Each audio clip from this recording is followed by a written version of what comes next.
Hi everyone, this is the fourth podcast. I'm here with Nikki. Hi everyone, my name is Nikki. I'm a third year here at Berkeley. I'm studying political science and Chicanx Latinx studies.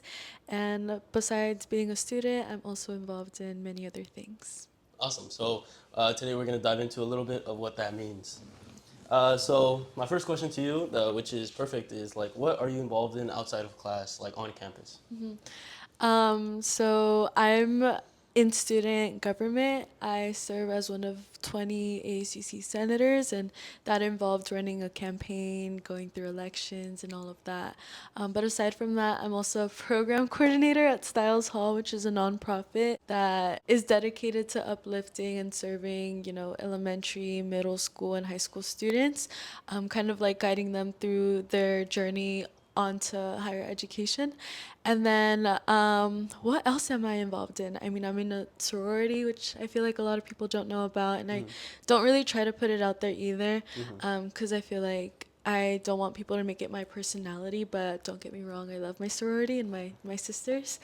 And aside from that too, I'm involved with brown issues. I have conversations with the execs here now and then, and then what else am I? I feel like I'm doing a lot. Wow. I'm also a college ambassador for a scholarship that I have from my hometown, which is Stockton, so Stockton Scholars. As a college ambassador, we try to come up with like a blueprint to establish a Stockton Scholars Club on campus or in each campus of where the college ambassador is attending. And that's just essentially to connect Stockton students and put out resources and kind of allow them to feel a sense of community, like, like you're from the Central Valley, you're from Stockton, there's other Stocktonians here. And yeah, I think that's all as of right now. I'm hoping to get involved in this one internship program, hopefully manifesting, but yeah, that's it as of right now. Wow, that's a lot to unpack right there. A lot of content to digest, and so I guess I want to dive a little deeper into what it means to be a ASUC senator. Like for people that don't know, like outside of the Berkeley bubble, what is like the ASUC? Like what do you guys do, and how are the offices run and all that? Yeah. So ACC is student government. It's semi modeled after I think the U.S. Congress. So there's definitely structure there of how things are ran. As an ACC senator, you're kind of elected not only by your community and the community that you want to represent or advocate for or with, but you're also supposed to kind of be elected by the student body as a whole. And typically in ASUC elections, there's around, I think, like 4,000 people that like show up because also to be elected, you have to have around like 500 votes in total from the student body. And yeah, you kind of just have to mingle around in different communities, really know people, really utilize your connections to even be like in a privileged space such as that. I definitely won't say that it's impossible. It's not impossible, but it definitely is a hassle. You definitely have to have passion for it. You have to work hard for it, because you quickly kind of lose confidence when you start, running against other people. It's like 60 candidates in 1 year and only 20 positions that are open. And so ultimately, like to me personally, being an ACC senator is a privilege more than anything. And it's a platform that I was fortunately granted by my community to be able to represent them in institutional spaces, such as like when I'm meeting with the chancellor, when I'm talking to different stakeholders that play a big role in supporting our community and the entire student body as a whole as well. So Awesome. So what does that look like once like you're elected and you're in the job? Like what have you been up to like this year? Like once you've been in office? So the platforms I ran on were undocumented and immigrant community support, community service, engagement opportunities, and then Latina community excellence slash affairs. Essentially, those are kind of the main priorities of my office, and we try to create events, educational workshops, and really make an impact on campus. I think right now our biggest initiative is El Mercadito, which is a night market that we invite all Latina identifying RSOs to come out to, and sell food, fundraise for their respective RSOs. But with everyone that comes out to this market, we also charge them a cover fee, and then that cover fee goes towards a charity of our office's choice. And so this year we're doing it for two charities, which is really great. That'll be announced soon. But yeah, right now that's kind of been like, I guess like my personal main priority. And I know my execs have been working hard to really see to fruition the other platforms that I ran on as well. Awesome. Going into college, like, did you know about the ASUC and all that, or like, how did you find out about that, and how did you know that you wanted to get involved? Yeah. So just to preface, I never did student government in high school. I low-key didn't like student government. I thought it was just kind of like it's free work for nothing. Um, and then when I came onto college, or when I entered Berkeley, I immediately wanted to do mock trial because I'm pre-law, and so I wanted to get into that space, and I had done it for 4 years all throughout my high school.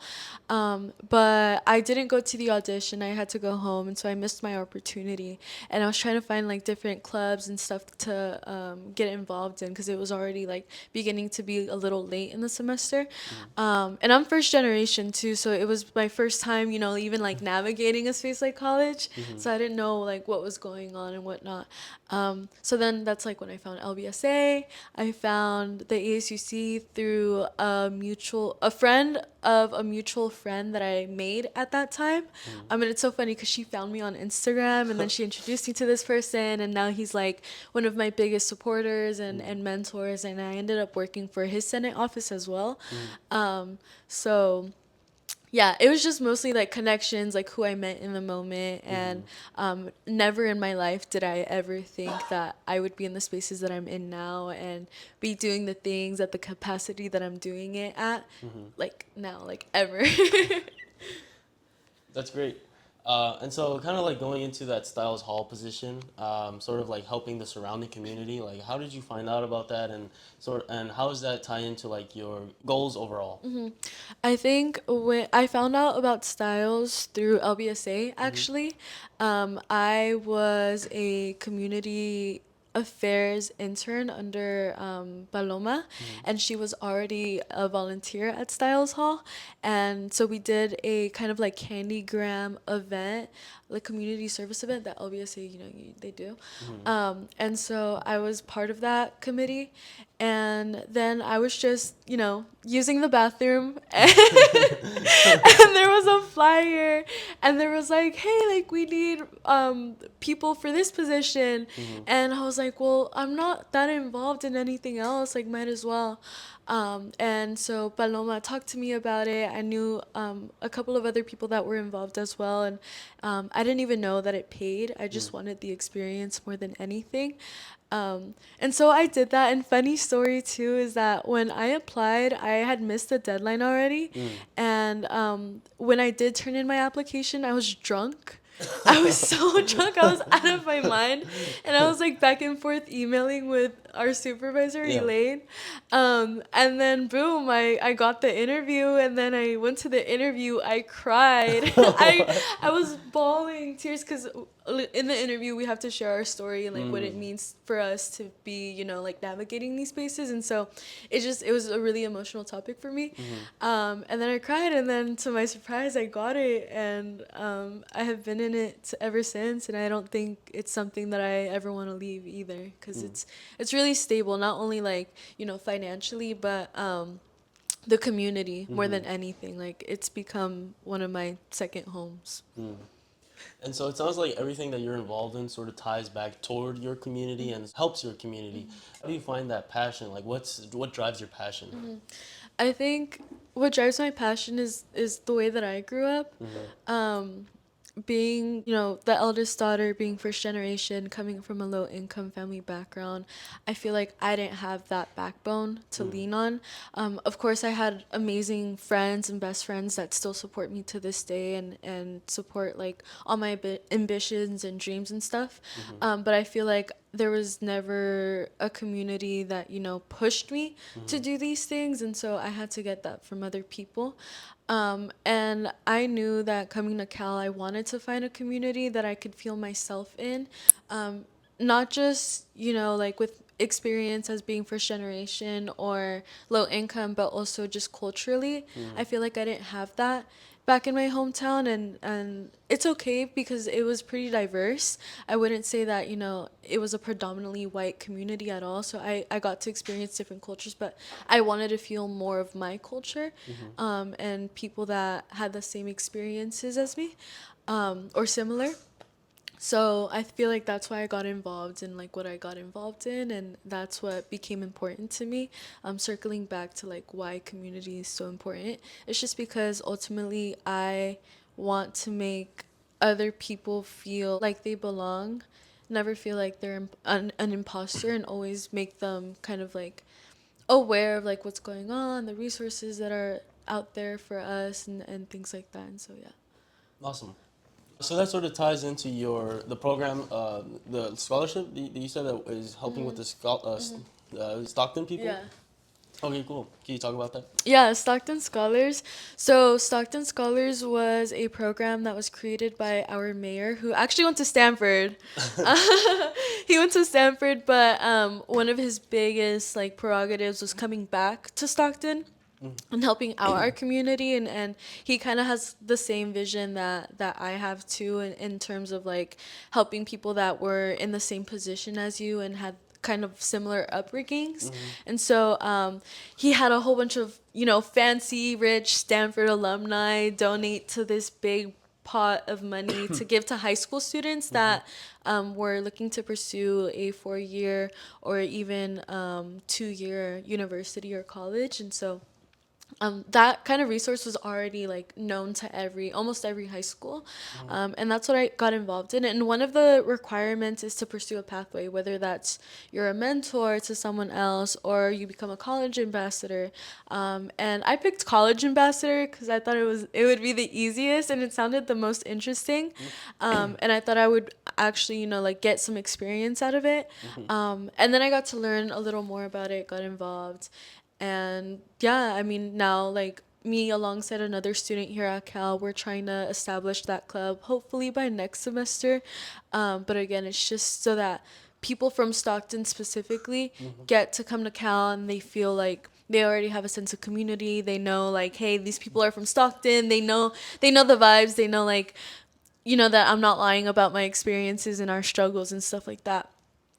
Because Stockton it has an infamous reputation. I don't know how much you know about it, but we're usually compared to Oakland and Mm. Compton. And so, yeah, it's just trying to shift that narrative that Stockton is becoming better than it ever was. Wow, that's really inspiring. And so, I guess like balancing all these extracurricular activities, like how do you also focus and juggle like school and all that? I won't lie, it is a struggle Uh, sometimes. BCal is my mm, best friend. mm-hmm. I put everything on BCal, even my naps, even the time that I spend with people. Like when you asked me to interview, I told you send me a BCal. Like Uh, I like to have everything blocked off, and so that I can live by the calendar. And for some people that doesn't work, but for me, I think it provides me stability, and it allows me to set my priorities straight and say, okay, like I have this on my calendar. Do I want to do it? And if I don't do it, I have this time blocked off and I can do something else that's productive. So that's kind of how I juggle it around. And in terms of like, social life and stuff like that, I really try to I'm not gonna lie, I try to prioritize like hanging out with friends, making time for family, because I feel like, you're a human being first mm-hmm. before you are a student, a community member, anything else. And so, YOLO, you only live once. And it's definitely, again, like a struggle, but I feel like when you have a passion for everything that you do, including like what you study, you make time for the things that you want. Hmm. Yeah. On top of that, how do you like take care of your like mental health? Do you do anything like for fun or like for hobbies and all that? Yeah, yeah, yeah. In terms of mental health, I think one of the biggest things I try to steer away from is utilizing social media a Mm. lot and comparing myself to others. Um, Definitely, like comparison is the thief of joy for sure. So I try to stay off like Yik Yak. I Mm. try to stay off of Instagram. I think the one like platform that I do abuse is TikTok, and Mm. it's just because like I'm so intrigued by all the brain rot videos. Like my brain needs that. Like I need to not think. Like I need to watch stupid things, or I Yeah, need to watch like ASMR. Or have you ever seen those fruit dancing videos? Like it's just like a song, and then they kind of like dance on beat. I think so. Yeah. Okay, I like to watch those too.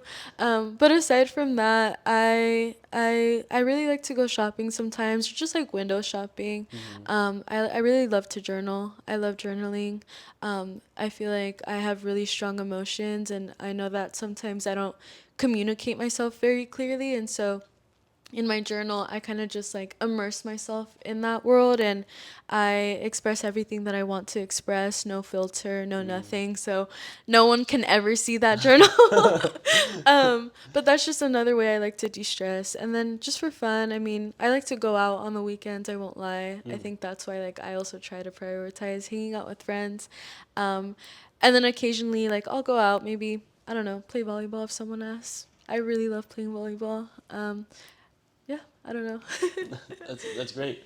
So you think keeping that structure and sort of making time for that, like mental health awareness, or just like to be aware of your own mental health, because I know I was talking to someone that said that usually they don't really go out to like do their hobbies. They have to like make sure that's like a structure, and whether it's joining an intramural team or anything like that. So, I mean, it's really insightful that you use that calendar. Do you for the like mental health stuff? Sometimes I do. Sometimes when I have something on my calendar and I don't want to do it, Mm-hmm. I just kind of call a rain check, Mm. and I'm just like, hey, like I'm not feeling the best. Can we do this another day? And usually I'm always given grace. Mm-hmm. So I don't try to abuse that at all. But Mm. sometimes I do need it. Like I just need to lay down. I need to sleep. Oh my gosh, I'm so sleep deprived. I'm so sleep deprived all the time. Um, but other than that, yeah, I think structure for me really works. That's kind of how I was raised, like to have discipline, Mm. to get your things and priorities straight. Mm-hmm. It doesn't work for everyone, but I think it works the best for me because I hold that. That's the way that I hold myself accountable to everything that I should be doing. Mm. And switching gears to more professional like aspects, so like how's it been looking for internships, doing internships, and what is your future career like goals?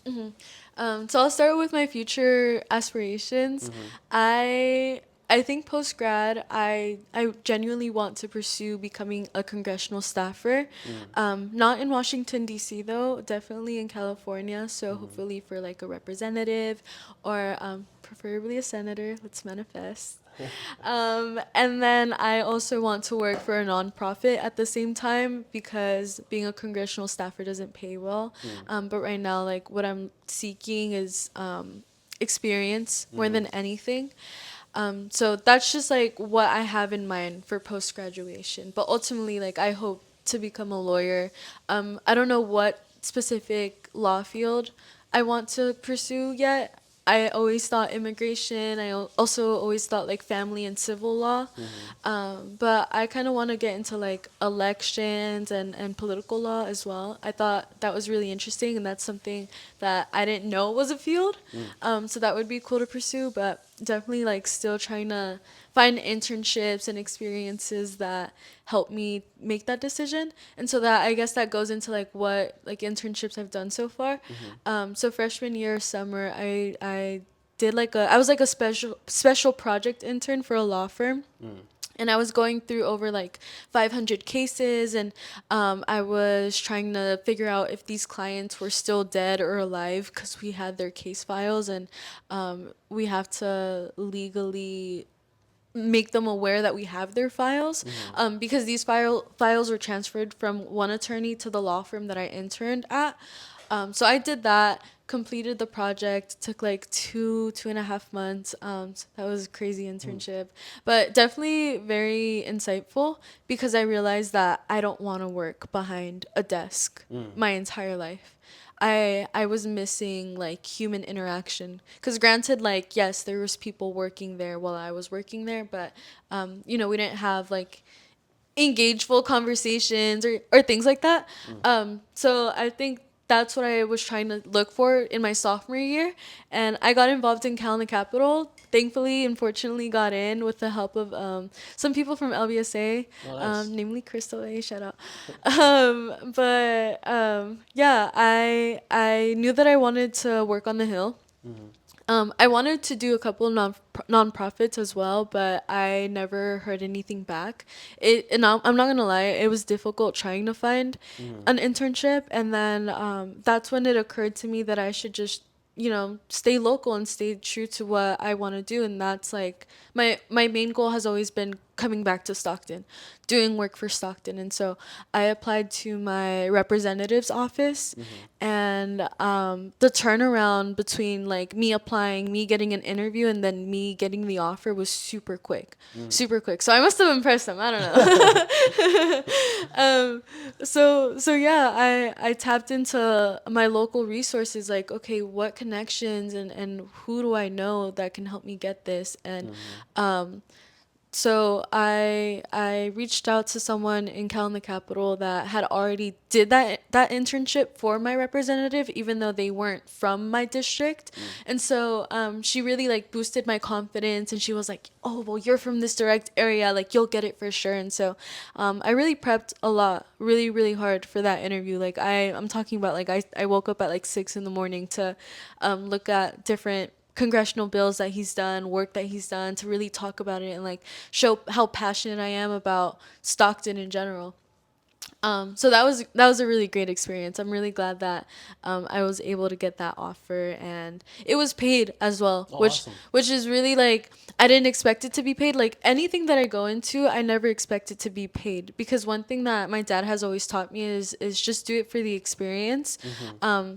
Because if I have like that support from another source, then it's a privilege to take advantage of these opportunities and not have to work. Right. So I'm really glad that even like every opportunity that I've gotten so far, it has been paid.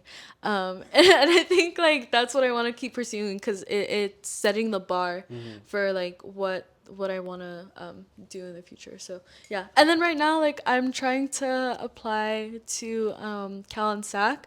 I did my application. I also applied to the fellowship. Let's manifest again that I get in or get an interview. But mainly I wanted to join Cal and SAC because, again, I'm from Stockton. Sacramento is like 45 minutes away from Stockton. I grew up going there. I got a tattoo there. My first tattoo ever. And yeah, I want to stay local to the area. Sacramento's beautiful. I think it's beautiful, and it's the capital of California. And ultimately, like, again, like, I want to work in government. I want to stay in California. So I feel like Sacramento is like the perfect place that I could be in. So we'll see. Manifest. Yeah. For sure. Yeah, you definitely got that. But pivoting a little bit, sort of focusing in on that internship, like, what did the day-to-day look like of that? For Congress? Yeah. Um, You did both Cal in the Capital and Stockton internship? no, so the law firm internship, that was it was close to Stockton, but that was more of like me waking up at like 8 in the morning. Or no, I'm sorry, like at like 6:30 in the morning, because it was a 40-minute drive from where I lived. So waking up at 6 in the morning, making sure that I meal prepped, making sure that I had food to take over there, and then obviously getting ready, getting in the mood to go to work. Then doing that 40-minute commute to the law firm. um, Getting there immediately, like opening up all the files, like seeing what tax tasks I had to do. And I usually always asked the paralegal and the office secretary there if they needed anything from me first before I like started on my project, because I just wanted to show that Initiative. yeah, I wanted to show initiative. I wanted to show that, hey, like I'm here for anything. Like, yes, I'm doing this project, but I can also help you with your day-to-day tasks. And it was just so that I was able to like establish that connection early on.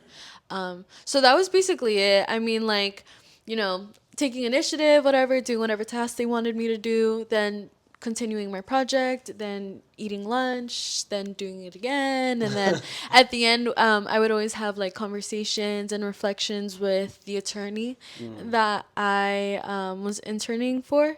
And so she had really great insights. And sometimes, like, our conversations weren't even, like, super professional either. Like, we would talk about soccer. I love soccer. I love watching soccer.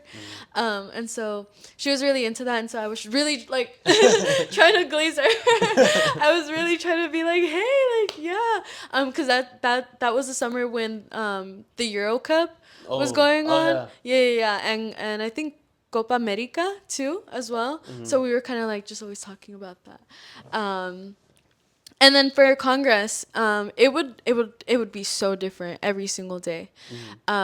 So I would get up at, when did I start? I started at 10. So when we were in person, which is when Congress was in session, I would get up at like 8 to get ready, whatever, and then I would then walk to the metro, which was like a 10-minute walk from where we were staying at, like the center for all UC students. So this is like Congress for the U.S. Yeah, like Oh. like House of Representatives. Oh, awesome. So then, like, wait. So just for a little like background, like, what Yeah. is Cal in the Capitol? Yeah.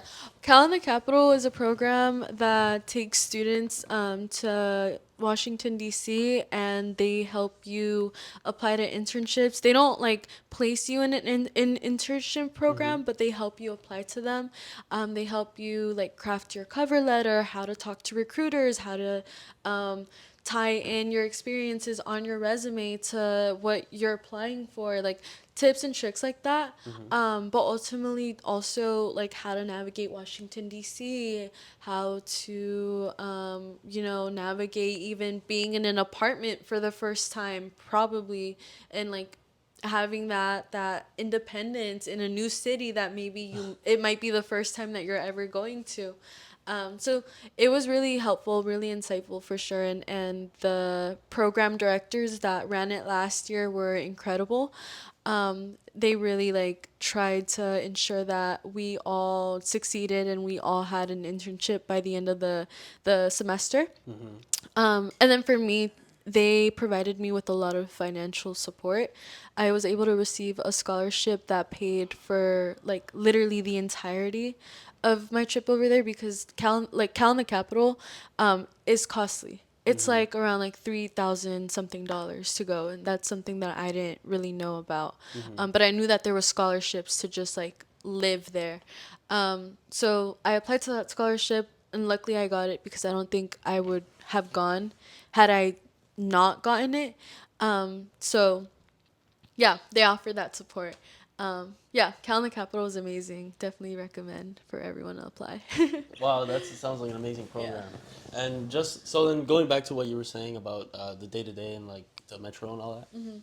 Oh, right. So, I would walk to the metro, then I would get to the building where my representative had his office, which is the same building that AOC's in, like literally like down the hallway. That I thought that was really cool. Definitely made so many trips around the little hallway block for sure. Doesn't she have like post-its on her door? Yeah, she has post-its. I didn't get to leave one, but I took a lot of pictures of her door, and I ran into one of her staffers, and I was just in awe, and she just caught me there, and I was like, oh, this is so cool. And she was like, yeah, isn't it? And she was, I will never forget that. I was like, dude, I basically talked to AOC. I'm just kidding. But yeah, so I would get to the office, and immediately like I had to do like media clippings. So we would look up my representative on Google and see like, okay, what's like Fox News saying about my representative, and that's just so that we kept track of like news channels that were saying like bad things about him, mostly for I think like election purposes. And then what else would I do? I would also like answer phone calls from constituents. I would categorize constituent correspondences. Um, that was just kind of like the basic stuff that we did, but sometimes we would have a lot of different tasks. So we would work often with our communications and media department to do like little tasks. So one of the things I got tasked with that I contributed a lot to was finding like local people that did podcasts in Stockton or influencers around the Central Valley and things like that. I also did a couple of like translations from English to Spanish for our Spanish speaking constituents. So again, like when it came time to like elections, they had that. Just a lot of like organizing for comms more than anything. And then sometimes, we had to escort people over from the House of Representatives to the Senate side. I would also take advantage of like doing coffee chats.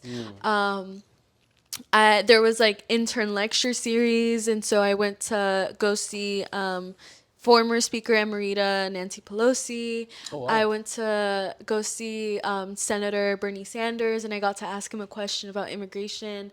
And then I went to go see Senator Alex Padilla, and I also got to ask him a question about like how he stays grounded to the Latina community, because obviously he's Latina, and that's like what he like prides himself on being. And so I was like, okay, like let's see for real, like. So yeah, there's definitely so many cool opportunities, and I also got to network with a lot of interns from other congressional representatives' office, and so we would do like little fun trips either to like the Library of Congress or the Senate side to get froyo, or just even taking that train like from the House side to the Senate side. It was just so many things, like not one day was the same. And I think it was definitely just, there was a period where it was rough, because that was when the passage of the big beautiful bill was like in consideration, and so we were getting a lot of calls, a lot of emails, a lot of voicemails, a lot of people that were just really disappointed in all of that. And not to get political, but like that's just my experience. Like it was rough, also mentally and emotionally, because these are people from my hometown and this is how they're feeling. And sometimes people were, of a different party of my congressional representative and were saying really hurtful things that I think hit really close to home. And so it was rough being like, thank you so much for calling. I'll make sure your message gets sent to the representative, like things like that. Like I had to just remain professional, but I think like that's a skill that I was able to develop by being there, like setting my personal beliefs and experiences aside and just really like ensuring that the constituent feels like they're being heard. Yeah. Wow. Well, that amazing stuff right there. So then coming back from working on the Capitol and all that, how was that like? How was it the change like going from Berkeley to Washington D.C.? Definitely a culture shock. Oh my gosh. One thing I always tell everyone is that in Washington, D.C., I saw no kind of Mexican spice. Like, Tapatio, no. Like, where was she? Nowhere at all. I went to, like, so many grocery stores, liquor stores, freaking gas station stores or whatever, to try to find Tapatio, and it wasn't there. So, yeah, it was definitely a culture shock for sure. But I think Washington, D.C. is beautiful. I think nothing compares to California, though. I think definitely like as beautiful and as much history as Washington D.C. has, I think once you're from California and like a state that has everything, it's just really hard to compare. Yeah. And I really hated the weather in Washington D.C. because my hair is naturally wavy, and so like the humidity would just like puff it up, and then like I was just so sweaty all the time, and like why was it like 80 degrees and there was like lightning and thunderstorms. One time I was coming home from work, and I from the metro to the UCDC Center, I had to walk because there was lightning storms and there was immense amount of traffic because all the streets were flooded, and there was just literally like no other option for me to take except to just like walk home. Because also, mind you, my phone was at like 10%, Mm. and it was already like 7 p.m. And I was like, no way, I'm gonna be in a city alone, have Mm. no charge, it's getting late, I just gotta go. And I was absolutely Oh drenched, man. head to toe, makeup running. It was really bad, but yeah. That's all I can say, really. Like it's just really a culture shock. But I will also like say that like Washington D.C. is really small. Everyone Hmm. knows each other. Everyone like has that active mindset of like, I need to get to a better position than I am now. And so it's definitely similar to Berkeley in that sense, in that regard. Mm. So how like what's your experience with LinkedIn? Do you find it useful? Do you use it a lot? Yeah, I think I was definitely a LinkedIn warrior. I think I find it useful more so to see what other people have done and try to get a sense of inspiration of what I could be doing. Mm. Um, or even just like possibly connecting with people as well. I was able to connect with, a couple of interns that I met out there, and do some coffee chats. Mm. So that was pretty cool. But ultimately, like, it's just a space to actually showcase what you've been doing. Mm-hmm. And on my resume, I have my LinkedIn added. Mm. And so that way, like, if a recruiter ever wants to see, like, if I'm actually telling the truth about my experiences, they will, because I'll post about it. Mm-hmm. But lately, I haven't been being a LinkedIn warrior, which I need to get back on. But Mm. LinkedIn is definitely useful. Mm. And so, how do you think your perspective has changed coming into college and now, like, being in it for a while and noticing different things and different career paths? Like, how has your perspective changed? I think my perspective changed in the sense that I should be more open minded, Mm. because coming into Cal, I was just set on law, set on law. I want to go to law school. That's the goal, Mm-hmm. and it still is the goal. Mm-hmm. But I think that I was able to, maybe take classes and meet people from different industries, different fields, and it really opened my mind to like other possible career paths that I can pursue. So like, I was in LBSA, but I'm not a business major. I took a stats class. I hate math, but I like the idea of like doing statistical research on Mm-hmm. like the things that I'm passionate about, like politics and then the Latina community. So um, I think definitely like being here and just seeing how everyone is trying to take advantage of any opportunity that they're granted has allowed me to be a little more open minded about like, my journey. Because I realized that coming into Berkeley, like, I don't have to go straight to law school. Actually, it's not really that normal either. Mm-hmm. People kind of clown on people that do that, but props to them for doing it. Mm. Yeah, I think it just destigmatized a lot of myths that I was aware of coming into college. Mm. And now with like the development of AI, what do you think that is? Do you think it's going to affect like future job outlook? Oh, 100%. And it's so funny because I had this conversation on the Hill as Mm-hmm. well with our comms department, and he's a big advocate for AI. They use AI in Mm-hmm. Congress, or at least the congressional representative that I worked for. Mm-hmm. So it's definitely gonna change a lot of jobs for sure. I see it as a tool to kind of just, strategize what you want to write for like a paper. I don't necessarily use it to give me the answers for everything, but I mean, it can be a tool. I'm not like a big, like, hey, use AI for everything. Like, AI is the future and whatnot, but it can definitely be useful depending on what industry or career that you're pursuing, for Mm. sure. Do you think it's going to like replace jobs, certain jobs, like legal jobs? Legal jobs, mm, in my personal opinion, no, but I think it definitely might affect Mm. the way that, political analysis is done and stuff like that. Just like the way that people do research, the methods that they use, they might implement AI, but ultimately, like, I think in poli sci specifically, we're always told that AI is not reliable and that we shouldn't use it. But it can be useful if you're trying to, look up a paper that you need more information on. You just have to be strategic, really strategic about the use of AI, especially because it is like environmentally harmful. And so if you're going to be using it, you don't want to be using it just for like everything. And I know that I think Berkeley now has a partnership with Google Gemini, which is a lot more environmentally friendly. But regardless, AI is just going to have its pros and cons. And I think it's just going to shape the way a lot of people think. Yeah. And so, do you think in the future you would want to pursue public office?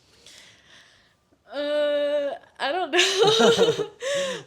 I never really envisioned myself like being in like work, like being a congresswoman. I don't think that's the goal right now at all.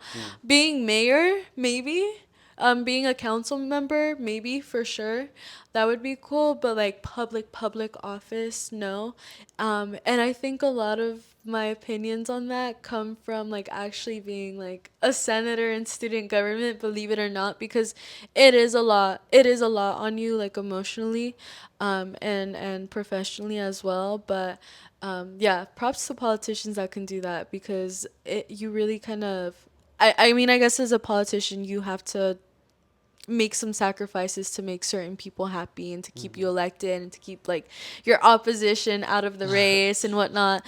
I don't think I can do that. And I think, it's not impossible for a Latina woman to do it, but I don't know if that's the kind of support that I would have realistically. And so, yeah.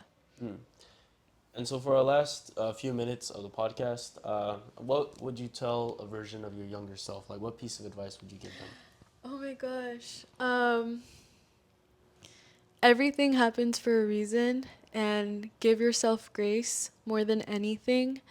I think you're taking everything too seriously, and maybe you should be, or maybe you shouldn't be, but live a little. I think I wish I was a kid a lot more, and I think the way that I grew up, I wasn't given that fortune and that privilege to just act like a kid most of the time. So give yourself grace for everything that you're going through and all the experiences that you're having, because ultimately you'll end up where you want to be, or where you're supposed to be. So yeah, I think like regardless of everything that I went through and all of that, I'm like exactly where I'm supposed to be. Thank you for coming on the podcast. That Thank was you. very insightful. I appreciate everything that you said, and I'm sure a lot of people will take that as like inspiration. Thank you so much. All right, see you guys.